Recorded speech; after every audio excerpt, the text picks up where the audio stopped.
Today, we're going to talk about three things that Black women expats who have moved abroad don't usually consider after they make their move. Welcome to my channel. Have you always wanted to do solo travels? Have you wanted to move abroad, but you don't really know where to start or what to do? Sis, you're in the right place. On this channel, we talk about all things expat and we talk about how you can actually make that move abroad. We also talk about how to finance your move abroad, including how to be a digital nomad. And we talk about lifestyle stuff too, like fashion and also comedy. Welcome, welcome, welcome. Please do me a favor before I forget, make sure you subscribe to this channel. It's one of the best ways that you can help me as a Black woman YouTube creator. Please hit subscribe so you'll never miss a video.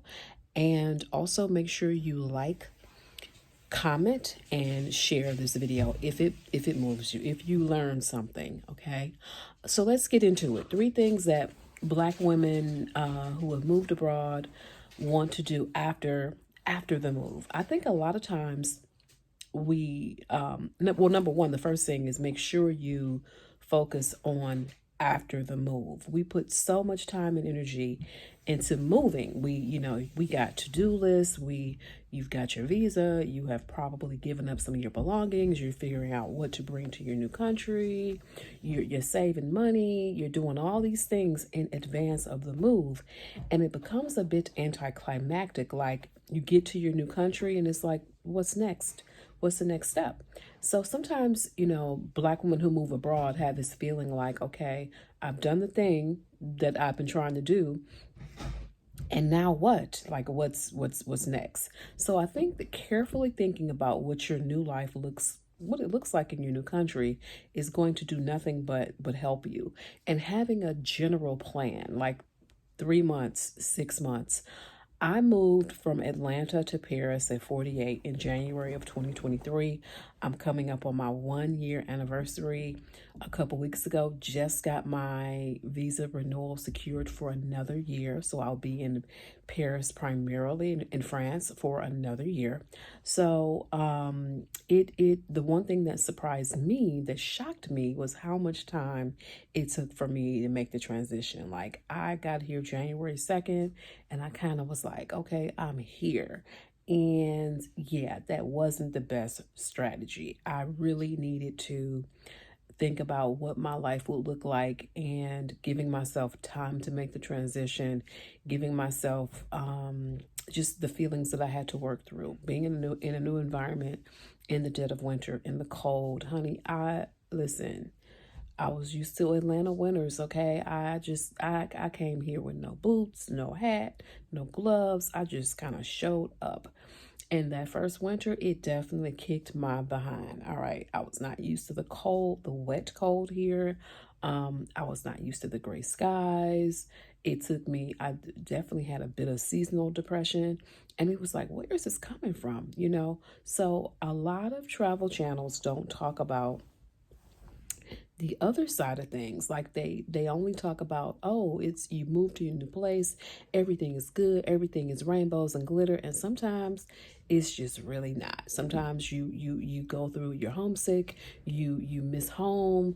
I would definitely recommend for anybody, and these tips are just, again, my personal tips from having made the move. Bring some items that comfort you.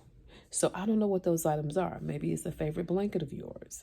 Maybe it's a favorite sweatshirt. I was not prepared for when I made the move, how I just wanted to be like comfortable in sweats. Like comfy sweats, sweaters, cozy. It was cold as I don't know what. So I really wanted to be comfortable. So whatever brings you comfort, make sure you bring that with you. Pack it in your suitcase. It may even be your favorite food that you may not be able to get in your new home. I know for me, I had a whole meltdown when I could not. I was ill, was sick. I wanted some Campbell's chicken noodle soup. Like I just did. I wanted that, and I wanted saltine crackers. And so it's the little stuff that you'll begin to appreciate once you make the move. So make sure you pack a few of your comfort items, whether it's your favorite sweater, whatever it is, your favorite whatever that makes you feel cozy and comfortable and loved. All right. Number two, the second thing you want to consider after you make the move abroad is your friend base, making new friends. This is really, really critical, right?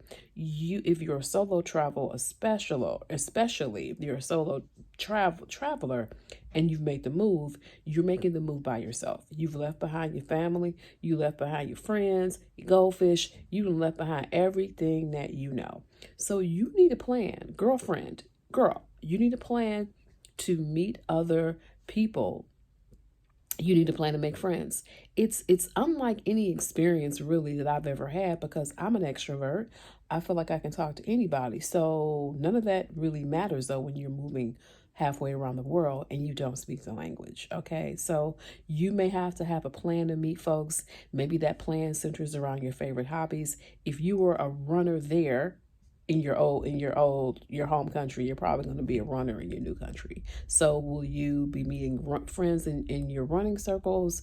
Maybe you're a dancer, salsa, bachata. Will you be making friends in the salsa and bachata scene? Will you be going to events where you don't know people? Will you be going to expat events? And it's really, I always encourage people.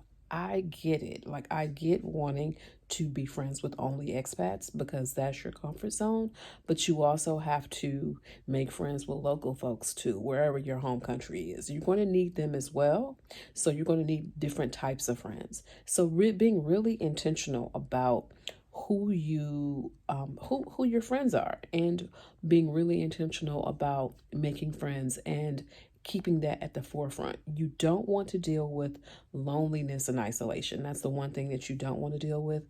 And if you want me to make a video about how to avoid loneliness and isolation in your new country, make sure you let me know in the comments. Let me know if this is something that you'd like to see, and I will make that video in the next week or so after the holidays. Okay. So that's again, figuring out who your friends are. And the third is, here's an important one too, is realizing that whoever you were in your old country, your home country, is kind of who you're going to be in your new country. Yes, moving abroad is a time for you to reset. It's a time for you to do new things, become the person that you want to become. But if you were angry, frustrated, and filled with anxiety in your home country, it's a good chance it's going to be the same thing in your new country. And it'll probably be a little worse, only because you have additional stressors, such as the global move abroad, such as like making friends, such as getting used to the new culture and transitioning. So it's even more on top of that. But I think that a lot of times people think that these moves will solve all of their problems. Whatever they're dealing with, honey, they could just go create some new ones that you didn't even know that you had. Okay, so you got the old problems and then you got the new problems. So be very careful. Just know that whatever you're dealing with before, unless you actively get therapy, work through it, do the self-work, it's going to show up. Okay, it's going to show up in that new place. Moving to a new country, and for a lot of people, yes, it can be a lot less there are definitely people who say that, well, I'm more happy, I'm less stressed. I don't discount that. Like, I do not discount that at all.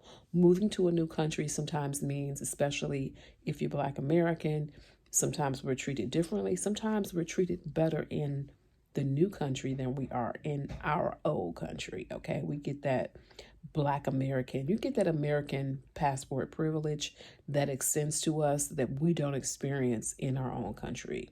But as soon as we move outside of the US, then we figure out that this treatment exists, but we had to move or travel halfway around the world to get it. So, keep in mind, again, your problems, sis, your problems gonna follow you. And like I said, you're gonna have a couple of new ones too, especially out here in these global streets. So make sure you keep those things in mind.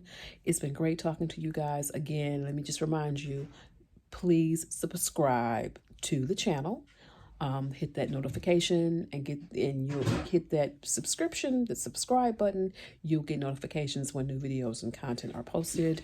Also, make sure you like, comment, and share this video. Okay, I'm gonna listen. It's 2 days before the holiday, 2 days before Christmas.